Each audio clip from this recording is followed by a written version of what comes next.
Halah lungan-lungan beli ora tuku papaya klanti ya tah agi puasa ngono. Dingli duwe angen-angen kayane nyongke gak buka karo apa ya? Ya buka karo sega ningan li pengen jajan. Halah jajan terus. Halo Kakang Bokayu. Sing cok seneng jajan bakso sapa jalcung. Juga wis werek pahaya pikirane bakso. Barang nyong tes lungan meneh nyong liwat kene. Kaya-kayane nek ora mampir dingin impen-impenan ja. Lah prike ja. Padane weruh bakso kaya ngono njur ora pengen wis baksone nang pinggir dalan ambune yang ngibri maneh mrene-mrene padha ndongengna bakso keke enak bakso keke enak nang ati ora ngomong meni iki kaya ngapa ngreya bakso niki apa pancen enak apa hutu jare yo wis njo tuku bae tuku nuku deleng kowe kek bakso gede-gede kaya ngono regane 5.000 nah nek tuku 5.000 oleh bakso gede siji karo endel-endel barang kowe kek sing adol jenenge Pak Izal Mbak Izal jenenge Mbak Ika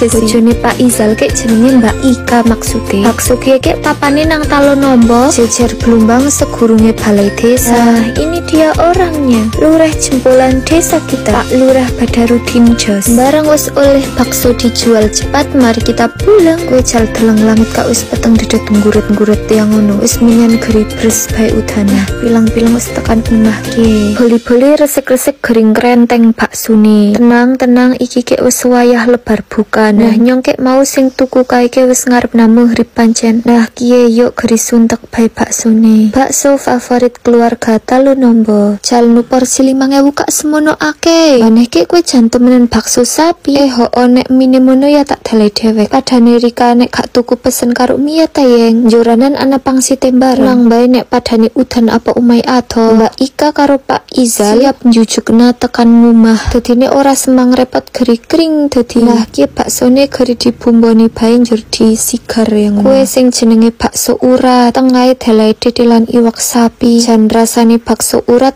jos banget nah iki sing bagiane nggonyo oleh jan Rika kek dodolan apa sedekah ngreya bakso 5.000-an kak gede kaya ngono maneh eken dalai endel-endel barangan jen cocok pokoke pamening siki hawane hawa rendeng pokoke kudu mangan bakso sing jos kaya ngene. Nah ngonyong ki sing jenenge bakso beranak 5.000-an tengahe anak nduge anak iwake anak-anakan bakso apa ya ora murah meneh iki baksone bakso sapi nggo rasane yakin iki ki enak mulane si wong-wongan pada tuman ya tuku nang kene sesuai karo jenenge bakso dijual cepat pancen nek bakso kaya ngene iki kemprubut glis